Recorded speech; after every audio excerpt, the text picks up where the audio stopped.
सूरतुल माइदा छठा पारा है, आयत नंबर 51। अल्लाह तबारक व तआला ने इरशाद फरमाया, या अय्युहल्लज़ीना आमनू ला तत्तखिज़ुल यहूदा वन नसारा औलिया। ए ईमान वालो, यहूदियों और ईसाइयों को दोस्त न बनाओ। ये मज़मून कुरान पाक की बहुत सारी आयात में। इस आयत का अंदाज़ ज़रा थोड़ा निराला है। उन्हें दोस्त ना बनाओ, क्यों? इसलिए कि बादहुम औलिया बाद, वो आपस में एक दूसरे के दोस्त हैं। तुम्हारे दोस्त वो आपस में एक दूसरे के दोस्त। कुरान पाक हमारे जहनों पर बड़ी ठंडी, बड़ी खूबसूरत दस्तक देता है। ए ईमान वालो, उन्हें अपना दोस्त न बनाओ, इसलिए कि यहूदी और ईसाई आपस में एक दूसरे के दोस्त हैं। इतना भी काफ़ी था। लेकिन अल्लाह तबारक व तआला ने मियार ही बदल दिया और इतना बड़ा हुक्म इरशाद फरमाया। इस आया मुकद्दसा ने हर चीज़ को अपने दामन में समेट के रख दिया। यहूदी और ईसाई को अपना दोस्त ना बनाओ, इसलिए कि वो आपस में एक दूसरे के दोस्त हैं। तो बात इतनी भी काफ़ी थी, लेकिन फरमाया अल्लाह ताला ने, वमन यतवल्लहुम मिनकुम, जो तुम में से उन्हें अपना दोस्त बनाएगा। तुम्हें मना कर दिया है, हमने रोक दिया है कि दोस्त बनाना। और अगर वमन यतवल्लहुम मिनकुम, जो तुम में से, वमन यतवल्लहुम मिनकुम, जो भी तुम में से उन्हें अपना दोस्त बनाएगा, फ़इन्नहु मिनहुम, तो वो उन्हीं में से है। तुम्हें बता दिया है कि दोस्त यहूदी और ईसाई को कभी दोस्त बनाना, और अगर बनाओगे तो फिर तुम, और फिर जो कुरान मजीद ने बात इस आया मुकद्दसा को जो ख़त्म फरमाया, तो फरमाया इन्नल्लाहा ला यहदिल कौमज़ ज़ालिमीन, बेशक अल्लाह जालिमों की कौम को हिदायत नहीं देता। जुल्म करने वालों के नसीब में हिदायत नहीं होती। वो जुल्म करते रहते हैं और उन्हें समझाया जाए तो मानते भी नहीं, इसलिए कि हिदायत उनका नसीब नहीं होती। मेरे भाई, दुनिया में बदनसीब है वो शख्स जो गलती करता है और फिर मानता भी नहीं। और दुनिया में कम ज़र्फ हैं वो लोग, कम ज़र्फ जो अपने जालिम होने के बावजूद जुल्म पर वजाहतें पेश करते हैं, अपनी गलतियों का एतराफ़ करने की बजाय उन पर दलीलें देते हैं। छोटे ज़र्फ के लोग। अल्लाह तबारक व तआला ने फरमाया, यहूदी और ईसाई को कभी दोस्त ना बनाना। मेरे भाइयों, मेरे बुजुर्गों, मेरे दोस्तों, हमारा दीन तासुब से पाक है, लेकिन तसल्लुब का हामी है। तासुब का मतलब ये होता है कि कहना मार दो दूसरे को, बर्दाश्त ही ना करो। और तसल्लुब का मतलब ये होता है कि अपने दीन में पुख्ता हो जाओ, अपने दीन में पक्के हो जाओ। अब हम ना हर रोज नमाज की नियत बांधते हैं, अल्लाहु अकबर, सूरत फातिहा पढ़ते हैं, इहदिनस सिरातल मुस्तकीम सिरातल लज़ीना अनअमता अलैहिम। इतनी भी बात बड़ी थी, काफी थी। ऐ अल्लाह, हमें सिराते मुस्तकीम पे चला और उन लोगों के रस्तों पे चलाना जिन पर तूने इनाम किया। बड़ी बात थी, मुस्बत बात हो गई, मनफी बात की जरूरत न थी। लेकिन अल्लाह तबारक व तआला ने फरमाया कि जहां तुम मुझसे ये दुआ मांगो ना कि सिरातल लज़ीना अनअमता अलैहिम, या अल्लाह उन लोगों के रस्तों पे चला जिन पर तूने इनाम किया, अंबिया, सुलहा, अतकिया, सूफिया, औलिया, जहां ये दुआ मांगनी है ना, साथ एक और बात भी तुमने करनी है। वो क्या है? गैरुल मग़दूबि अलैहिम वलद्दालिन। ऐ अल्लाह, उनसे हमें बचा जिन पर तेरा गजब हुआ, उनके रास्ते पे न चलाना जिन पे तेरा गजब हुआ और जो गुमराह हो गए। अब दो बातें समझ में आई कि मोमिन को अपने अकीदे से प्यार करना है और काफिर के अकीदे से इजहार बेजारी करना है, उनके नजरिए से, उनके अकीदे से नफरत करनी है। काफिर के अकीदे और नजरिए से, इसका क्या मतलब है? तसल्लुब का मतलब होता है अपने दीन में पक्का होना। 2-3 जुमलों में बात समझाता हूं, अगर आपकी समझ में आई तो बड़ा बेहतर होगा। 2-3 जुमलों में तसल्लुब, पक्का होना, इसका क्या मतलब है? इसका मतलब यह है कि अपनी आंखों पर जो तुमने ऐनक लगानी है वो दीन की ऐनक लगानी है। जो चीज भी देखनी है वो दीन की आंख से देखनी है। जो कुछ भी तुमने चाहना है, बड़ी बात कर रहा हूं अगर आप समझे तो, जो भी तुमने देखना है दीन की ऐनक से देखना है। जो तुमने चाहना है वो दीन के दिल के साथ चाहना है, और जो तुमने सोचना है वो दीन के दिमाग के साथ सोचना है। उसका तर्जुमा इकबाल ने किया, कहने लगे कौम मजहब से है, मजहब जो नहीं। कौम किससे है? कौम मजहब से है, मजहब जो नहीं। और फाजिल बरेलवी कहते हैं दहन में जुबान तुम्हारे लिए और बदन में है जान तुम्हारे लिए। हम आए यहां तुम्हारे लिए तो उठे भी वहां तुम्हारे लिए। अपनी हर चीज, हर नुक्ता नजर में पहले दीन, उसके बाद कोई और। काफिर के अकीदे से हमारे जमाने में ना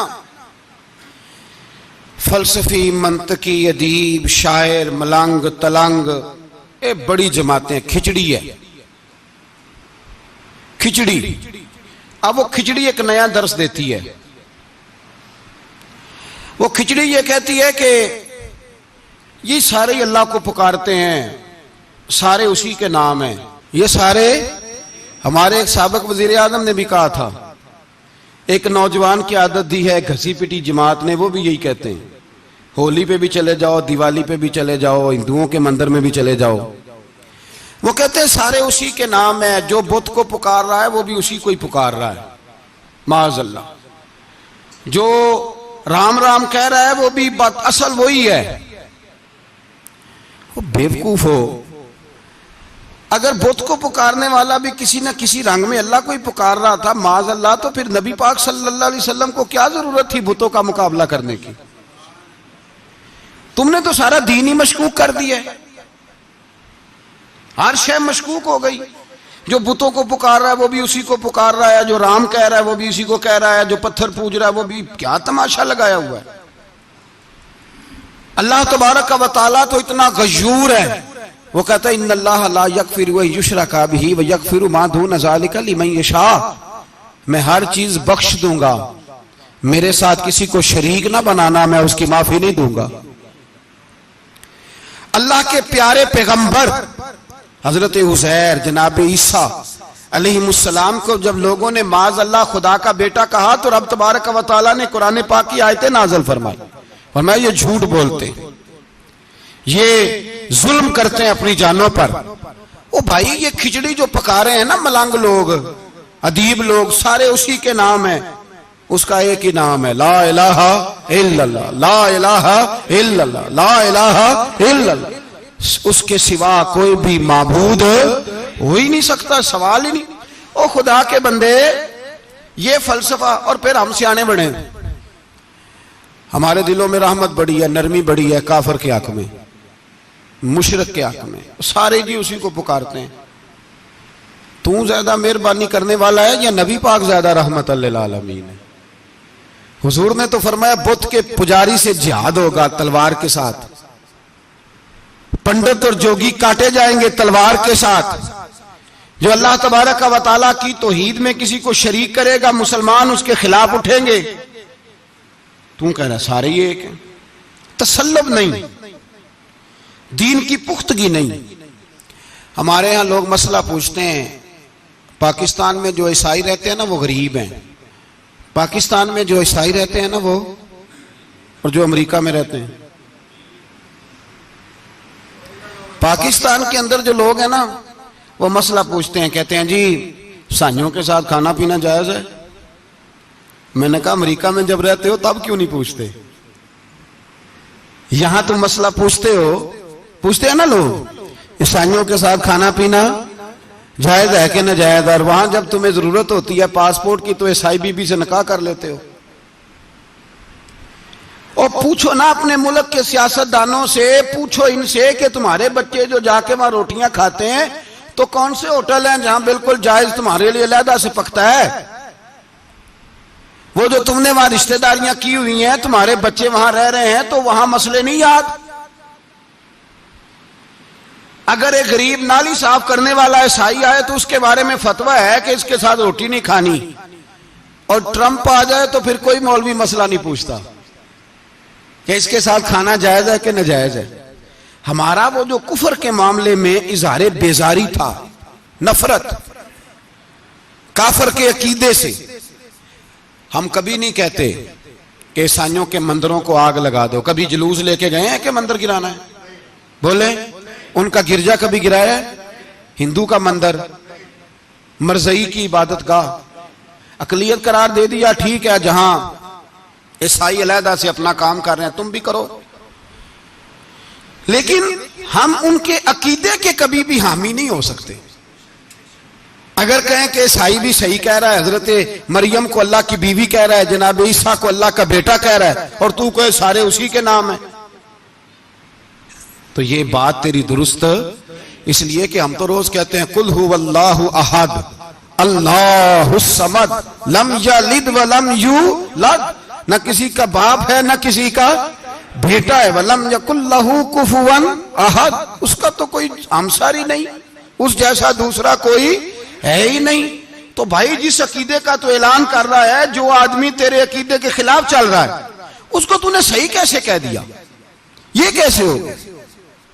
तो मेरे भाई, इस्लाम ये कहता है कि असास, बुनियाद, नजरिया, तो अपने नजरिए पे नाज करेगा, दूसरे के नजरिए से इजहार बेजारी करेगा।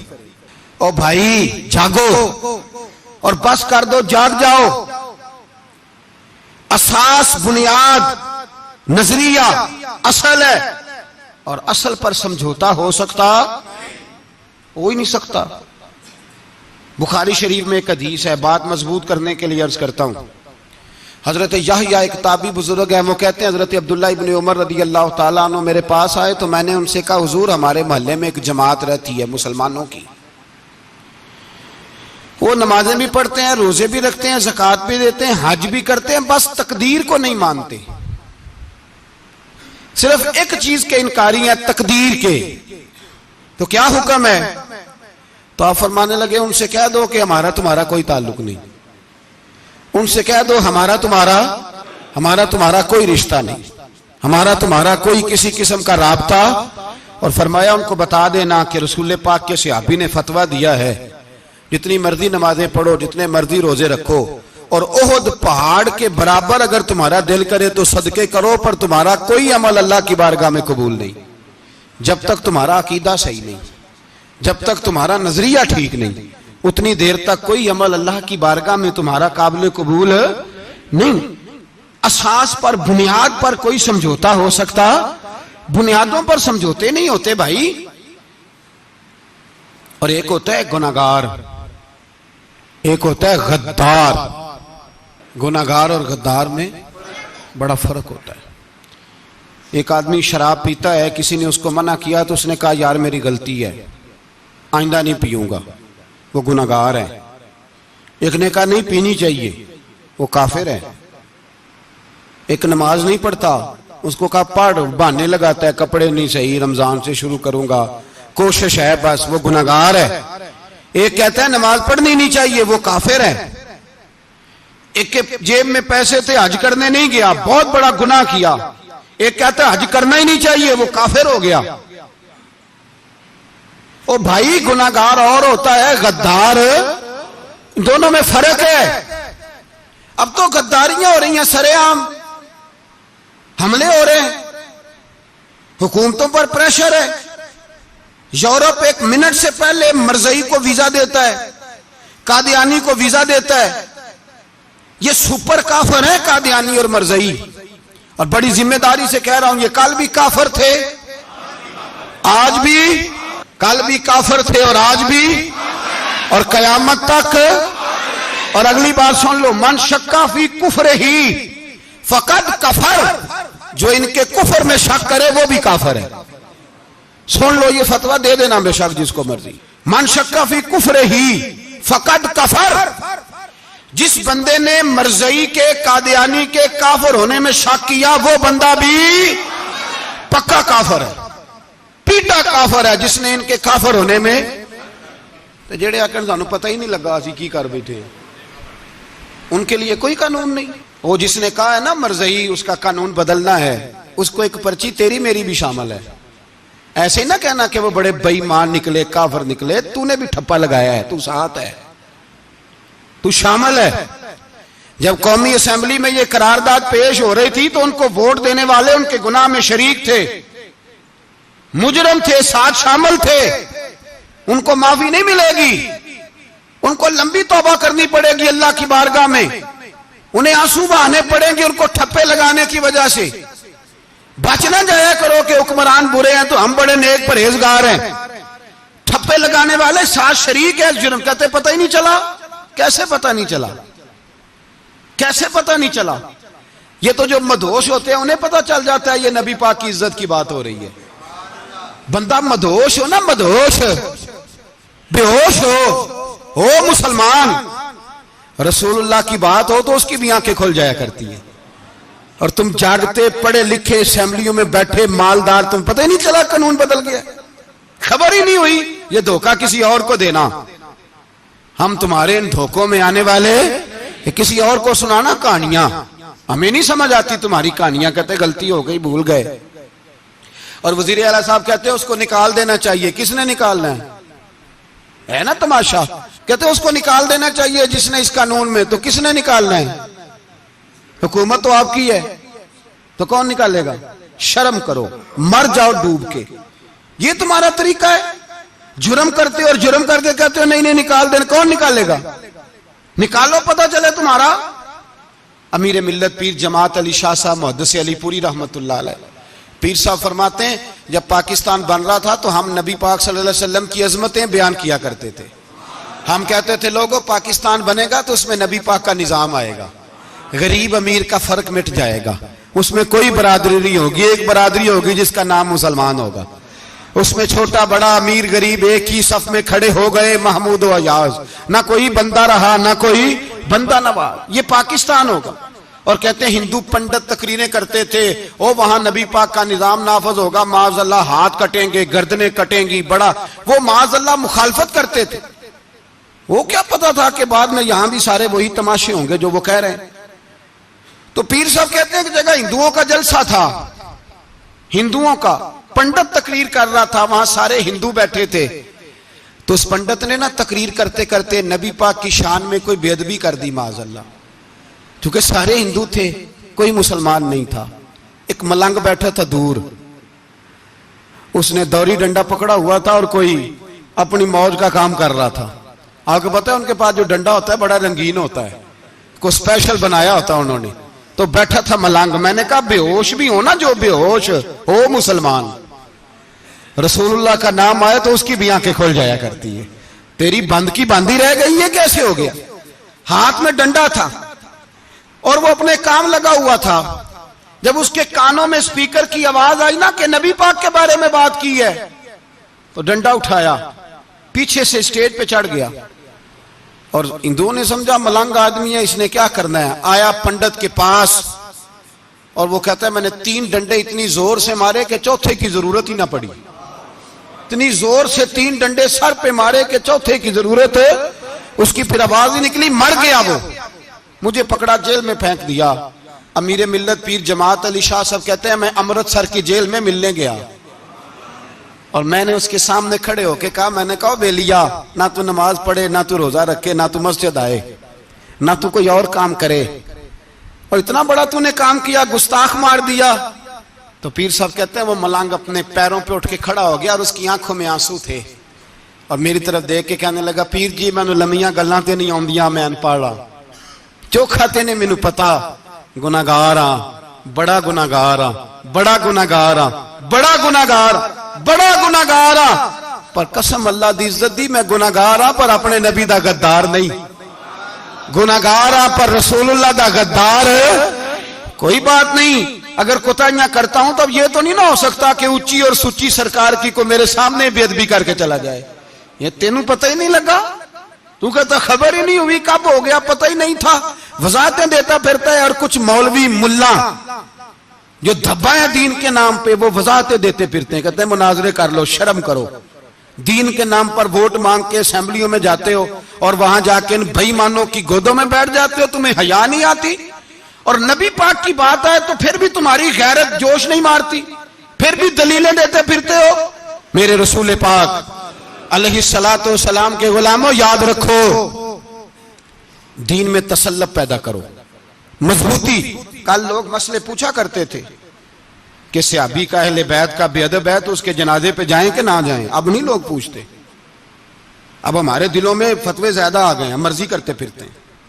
हमारा बच्चा किसी बद मजहब की मस्जिद में जाता है, हम कहते हैं नहीं नहीं वैसे ही जाता है, तुझसे पूछा जाएगा, उस दिन पता चलेगा। जिस दिन तुम मरेगा तो तेरे लिए दुआ भी नहीं करेगा, तेरी कब्र पे भी नहीं जाएगा, तुझे पता चलेगा उस दिन कि वैसे ही जाता है कि ऐसे जाता है। कोई पाबंदी नहीं, कोई तसल्लुब भी नहीं, अकीदे में ईमान में कोई पुख्तगी नहीं, हमें ख्याल ही नहीं कि किधर जा रही है औलादे, सोचते ही नहीं हम। ख्याल होना चाहिए, समझ होनी चाहिए। मेरे रसूल पाक अलैहिस्सलातु वस्सलाम के सहाबा में तसल्लुब था, तसल्लुब। सगी अम्मा भी अगर बेईमान होती थी तो सहाबा करीब नहीं आने देते थे। हजरत अस्मा बिनते अबी बकर सिद्दीक, उनकी मां मुशरिका थी। जनाब सिद्दीक अकबर की एक ज़ौजा हजरत अबू बकर ने तलाक दे दी। कुछ अरसे के बाद वो अपनी बेटी को मिलने आई, मां बेटी से मिलने आई तो हजरत अस्मा बिनते अबू बकर को पैगाम भेजा, कहा बेटे मैं तुझे मिलना चाहती हूं। तो कहा अम्मा जरा ठहर जा, पहले मैं अपने नबी से पूछ लूं। पहले अपने, मां बाद में है, नबी पहले है। पहले हजरत अस्मा हुजूर की बारगाह में गई, या रसूल अल्लाह मेरी अम्मा मिलना चाहती है और मुशरिका है, हुक्म क्या है? फरमाया तू मां की हैसियत से मिल सकती है। उन्होंने तो सगे मां बाप से नाते तोड़ लिए, सगे रिश्तेदारों से, और तू इनसे दोस्तियां खत्म नहीं कर सकता, तेरा ताल्लुक भी नहीं। नहीं, सारे उसी को पुकारते हैं, सारे एक ही हैं। ये तमाशे किसी और को दिखाना, यहां रसूलुल्लाह के गुलाम बसते हैं। हमारा अकीदा बड़ा पुख्ता है, बड़ा पुख्ता, बड़े पुख्ता नजरियात के लोग अल्लाह ने इस धरती को अता फरमाए। इस जमीन ने बड़े कामिल मोमिन पैदा किए। भाई याद रखो, रसूल पाक अलैहिस्सलातु वस्सलाम के गुलामों में अपने दीन के लिए तसल्लुब था, पुख्तगी थी, कुफर से बेजार रहते थे। अगर सबको एक में एक ही करना था तो फिर इतनी लंबी चौड़ी जद्दोजहद, अमीर हमजा का कलेजा निकल गया, कान कट गए, सब कुछ हो गया, और आज तुम उन शहीदों की लाशों पे खड़े होके कहते हो कि ये तो ऐसे ही कट गए। मजाक है ये? कोई मजाक है? असल बात बताऊं आपको क्या है, दीन मुफ्त में मिला है, और जो शय मुफ्त मिल जाती है उसकी कदर नहीं होती कदर। दीन नबी दा एक ही जानन दुनियादार कमीने, दीन नबी दा जानन वाले सौंगे विच मदीने। तुझे क्या पता, तुझे क्या खबर इस दीन की? तुझे खबर ही नहीं मेरे रसूल पाक का पसीना कितना बहा है। कभी तेरा फेरा लगे तो ओहद के पहाड़ से जाके पूछना नबी पाक का खून कितना बहा है। कभी टाइम मिले ना, मुल्क शाम जा और हजरत बिलाल की कब्र पे खड़े होके पूछ दीन कितना कीमती है।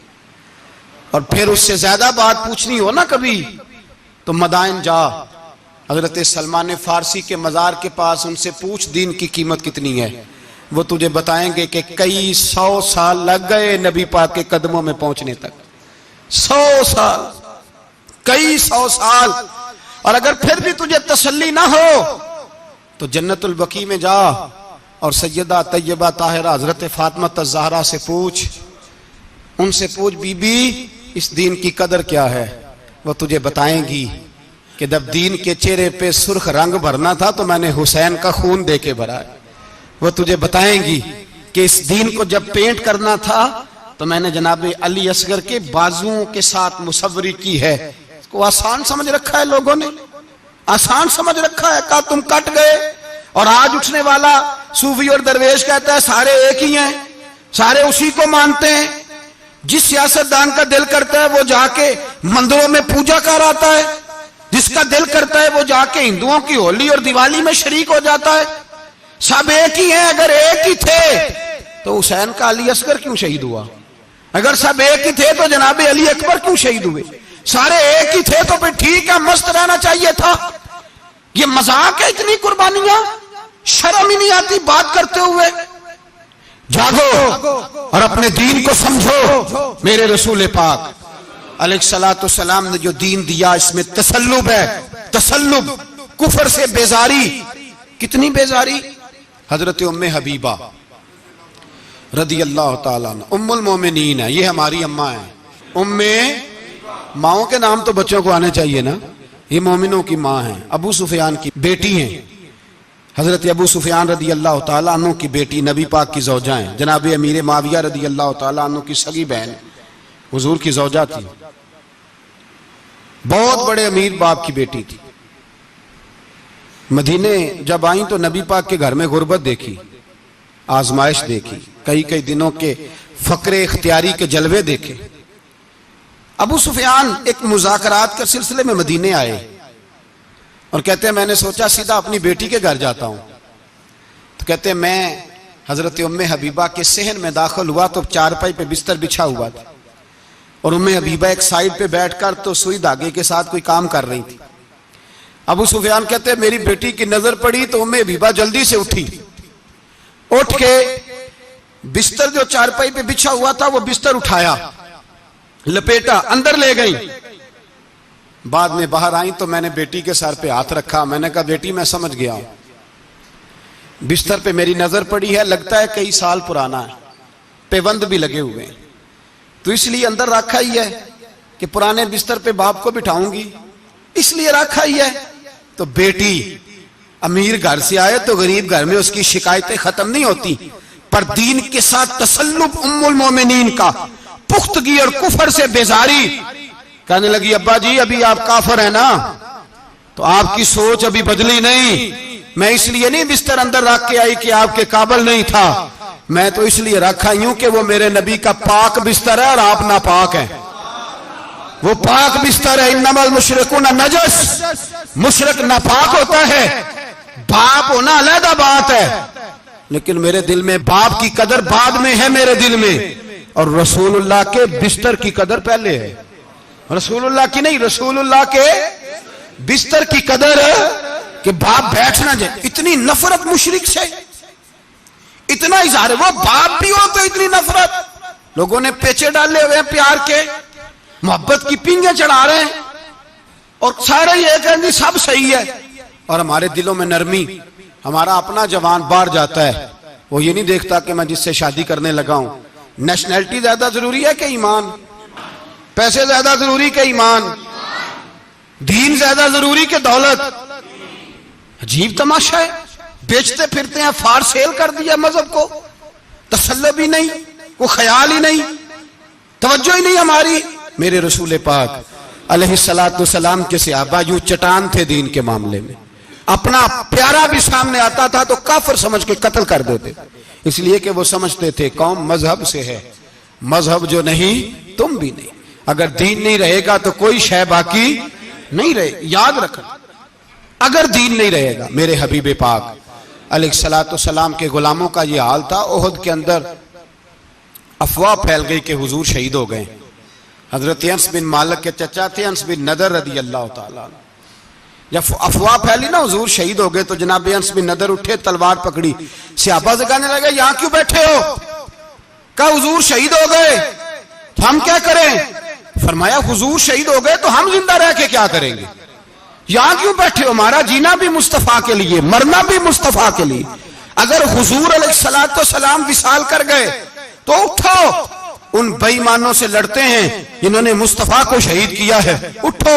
हजरत अनस बिन नदर मैदान में निकले, इस तरह लड़े कि सहाबा कहते हैं ना जख्मों की परवाह, तीर बरसते रहे परवाह ही कोई नहीं, तलवारें चलती रही परवाह ही कोई नहीं, उनके वजूद पर नेजों के जख्म आते रहे परवाह ही कोई नहीं। हजरत अनस बिन नदर इतना लड़े कि शहीद हो गए, और जब शहादत के बाद उनकी लाश देखी तो 80 जख्म नजर आए, तलवारों के, नेजों के 80 जख्म। हुजूर के लिए उन लोगों ने जाने दे दी, परवाह ही नहीं की। यहाँ इस मसले को हमारे यहाँ लोग समझते ही नहीं। खत्म नबुव्वत का मसला बड़ा हसास मसला है, मा काना मुहम्मदुन अबा अहदिन मिर रिजालिकुम वलाकिन रसूलुल्लाह व खातमन नबिय्यीन। हम खत्म भी पढ़े ना किसी का तो उसमें भी खत्म नबूवत वाली आयत पढ़ते हैं, इसलिए कि ये बुनियादी मसला है। हम लोगों को बताते हैं कि जो मरने वाला गया है ना दुनिया से, वो नबी पाक की खत्म नबूवत का ऐलान करता हुआ गया है। हम लोगों को ये बात बतलाते हैं, मेरे हबीब पाक अलैहिस्सलातु सलाम की 150 के करीब हदीसें हैं कि मैं आखिरी नबी हूं, मेरे बाद कोई नबी नहीं है। 150 के करीब हदीसों में हुजूर ने इरशाद फरमाया, जगह जगह महबूब पाक ने वजाहत फरमाई कि मैं आखिरी नबी हूं, मेरे बाद कोई नबी हो सकता, वजाहत। और हमारे उलमा ने लिखा है, जो दावा करे कि मैं नबी हूं और जिस बंदे ने उससे ये कहा कि चल कोई दलील दिखा, वो भी काफिर हो गया, वो भी काफिर। क्यों तूने ये सवाल किया? ये हसास नौइयत का मसला है। मेरे रसूल पाक अलैहिस्सलाम के गुलामों ने एक पैगाम दिया है हमें, उस पैगाम को याद रखना। हजरत साद बिन रबी रदी अल्लाह तआला अन्हु को ओहद के मैदान में इतने जख्म लगे कि उठा नहीं जाता था। नबी पाक सल्लल्लाहु अलैहि वसल्लम ने फरमाया, जाओ को मेरे साद बिन रबी का पता करो वो कहाँ है। सहाबा आए तो फरमाते हैं, जब हम उनके पास पहुंचे तो उनकी रूह परवाज कर रही थी। आखिरी लफ्ज उन्होंने अदा किए, कहने लगे, इधर आओ सहाबा, इधर आओ, मेरी वसीयत सुन लो। हम करीब गए, हमने कहा शायद बच्चों के बारे में, औलाद के बारे में, घर के बारे में कोई वसीयत करेंगे। तो हजरत साद बिन रबी ने वसीयत फरमाई, कहने लगे, जाके नबी पाक के गुलामों को मेरा पैगाम दे देना, जाके उम्मत मुस्लिमा को मेरा पैगाम दे देना कि मुसलमानों, अगर तुम में से एक भी जिंदा हुआ और नबी पाक की नामूस पर कोई हरफ आया तो फिर अल्लाह की बारगाह में तुम्हारा कोई उज़र कबूल नहीं किया जाएगा। ये मेरा, ये मैदान उहद में सर से लेकर पांव तक जख्म लगे हुए एक सहाबी का पैगाम है, उम्मत मुस्लिमा के नाम। हजरत साद बिन रबी रज़ी अल्लाह तआला अन्हु फरमाने लगे, मैं मरते वक्त मुसलमानों को पैगाम दे के जा रहा हूं कि अगर हुजूर की इज्जत पर, नामूस पर, नबी पाक सल्लल्लाहु अलैहि वसल्लम की जात पर जरा सा भी हरफ आया और मुसलमान जिंदा हुए, और फिर अगर वो समझें कि हमें अल्लाह की बारगाह से माफी मिल जाएगी, तो याद रखना रब हर बात माफ करेगा, इस बात में तुम्हें अल्लाह माफी, इसमें तुम्हें। ये पैगाम दिया साद बिन रबी ने और उम्मत को समझाया कि हर बात में कंप्रोमाइज कर लेना, रसूलुल्लाह की जात के बारे में कंप्रोमाइज ना करना। जब से मरज़इयों को, इन सुपर काफरों को अकलियत करार दिया गया है, उसके बाद किसी मरज़ई की इबादतगाह जलाई है मुसलमानों ने? बोले, कभी किसी मरज़ई के साथ मुसलमानों ने कुछ जुल्म किया है? बाद में ठीक है, अपनी इबादत कर रहे हैं जिस तरह भी कर रहे हैं, बाकी अकलियतें भी रह रहे हैं। कभी दोबारा उलमा ने यह तहरीक चलाई है कि इन्हें पाकिस्तान से निकालो, ये क्यों बसते हैं यहां? अकलियत है तो रहने दो। जी, जो बेईमान है, काफिर है, उसे घसीट के दीन में क्यों लाते हो? जब वो आना नहीं चाह रहा, उन्होंने उस काने बेईमान को नबी माना हुआ है, वो उसको पैगंबर मानते हैं, कभी जिल्ली नबी मानते हैं, कभी बरूजी नबी मानते हैं। पूरी दुनिया में नेटवर्क बनाया हुआ है, हर जगह ढंढोरा पीटते फिरते हैं। वो कहते हैं खातमन नबीयीन का माना यह है कि नबी पाक तो मोहरे लगाने आए हैं, बड़े नबी आ सकते हैं। उनका अकीदा यह है कि मिर्जा मुस्तकिल नबी नहीं था, वो हुजूर का साया बन के आया था। वो माज़अल्लाह, जिस नबी का अल्लाह पाक ने ज़ाहिरी हयात में साया नहीं बनाया, ये काना साया बनेगा नबी पाक का? उस बेईमान को वो अपना पेशवा मानते हैं। चलो छोड़ो, जो काफिर को अपना पेशवा माने वो बंदा सही होता है। चलो नबी ना भी माने, पेशवा माने, वो सही होता है। इतने पक्के बेईमानों और काफिरों को तुम लोगों ने गुंजाइश देने के लिए सिर्फ मगरबी ये जो बनाना चाहते हैं ना, ये अपने ऊपर से लेबल उतारना चाहते हैं कि नहीं जी नहीं, हम तो सबको लेके, वो तो कई दफा कह चुके हैं, जी सारे उसी को पुकारते हैं ना, सारे उसी को नहीं पुकारते। उसको अगर सही पुकारते हैं तो मुसलमान पुकारते हैं, बाकी उसको सही पुकारते कि झूठ बोलते हैं, मिलावट करते हैं, शिर्क करते हैं, कुफर करते हैं। और अल्लाह की बारगाह में कुफर और शिर्क की कोई माफी, ये दुनिया को बताना चाहते हैं नहीं जी नहीं, हम बड़े नरम हैं, हम बड़े ऐसे हैं। हम कोई नरम नहीं, कोई नरम नहीं, हम नरम हैं रुहमाओ बैनहुम। लेकिन अगर अकीदों को छेड़ोगे, रसूलुल्लाह की इज्जत और नामूस और खत्म नबूवत को छेड़ोगे, तो इकबाल कहते हैं हम बड़े नरम हैं, इतने नरम है जैसे रेशम होता है, हो हल्का, यारा तो बरेशम की तरह नरम, और रिज़्मे हक को बातिल हो तो फौलाद है मोमिन। फिर हम नरम नहीं, फिर हमारे अंदर बड़ी सख्ती है, बड़ी सख्ती। हजरत अबू बकर सिद्दीक सबसे ज्यादा नरम थे, पर खत्म नबुवत का मामला आया तो सबसे ज्यादा सख्त हजरत अबू बकर सिद्दीक साबित हुए। सबसे ज्यादा हम बड़े सख्त हैं, बड़े सख्त। चेक ना किया करो मुसलमानों के ईमान को, टटोला ना करो। मेरी आपसे भी अपील है कि ऐसे ही को बंदा अगर आपके घर आ जाए ना और आके कहे मैं फलां साहब हूं, तो रोब में ना आया करो। उससे पहले पूछा करो, यूं तो सैयद भी हो, मिर्जा भी हो, अफगान भी हो, तुम सभी कुछ हो, बताओ कि मुसलमान भी हो। बस कर दें, अब बस कर दें। उन लोगों के हाथ मजबूत कर दें जो हाथ बढ़ाते हैं तो नबी पाक की खत्म नबुव्वत पे ही डाल लेते। उनके हाथ मजबूत करने बंद करो, बंद करो उन जालिमों के हाथ मजबूत करने। हुजूर आखिरी नबी हैं, बोलिए नबी पाक, सारे बोलिए हुजूर। हुजूर के बाद जो किसी और को नबी माने वो कल भी काफिर था, आज भी, कयामत तक वो। जो उसके कुफर में शक करे वो भी, जो मिर्ज़ई कादियानी के कुफर में शक करे वो भी काफिर है। मर जाए तो मुसलमानों के उस कब्रिस्तान में उसका दफन होना जायज है, मुसलमान का उसके लिए ताज़ियत करना जायज है, मुसलमान का उसके दिल, उसके हक में नरमी पैदा करना जायज है नहीं। मुसलमान का उस शख्स के बारे में किसी किस्म की गुंजाइश देना जायज है।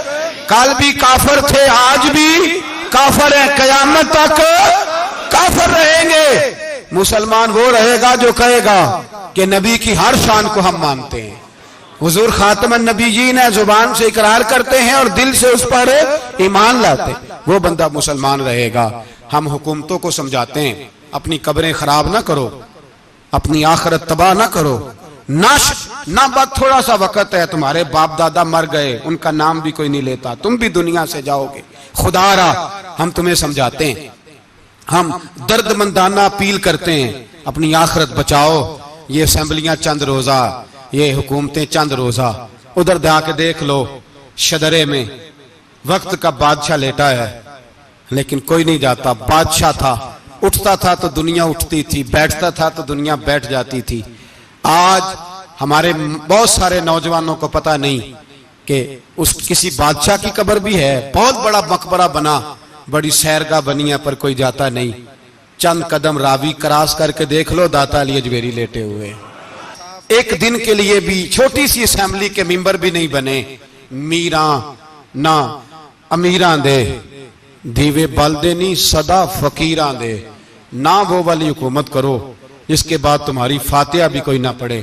और जा जाके देख ले, दाता साहब की कब्र के चारों जानब फटियां लगी हुई हैं, सारा दिन सारी रात अल्लाह का कुरान पढ़ा जाता है, दिन रात वहां दुरूद पढ़े जाते हैं, उनको इसाले सवाब किया जाता है। ये वाली जिंदगी जी, वापस आ जा, ना अपनी आखिरत खराब कर, भज जा, वक्त की हुक्मरान लौट आ, रसूलुल्लाह के कदमों में बैठो, ऐलान करो, बगावत करो नबी पाक के दुश्मनों के खिलाफ, और हुजूर के सच्चे गुलाम बन के जियो। अगर सच्चे गुलाम बनोगे तो हजरत उमर बिन अब्दुल अजीज की तरह तुम्हारे तज़किरे मिंबरों पे रहेंगे, और अगर गद्दारी करोगे, गद्दारी, तो यजीद की तरह तुम्हारी अपनी औलादें भी तुम्हारा नाम नहीं लेंगी, अपनी औलादें भी तुम्हारे तज़किरे छोड़ जाएंगी। याद रखना, अल्लाह की लाठी बड़ी बेआवाज है, कुल्लु मन अलैहा फान, फना कर देता है हर चीज को।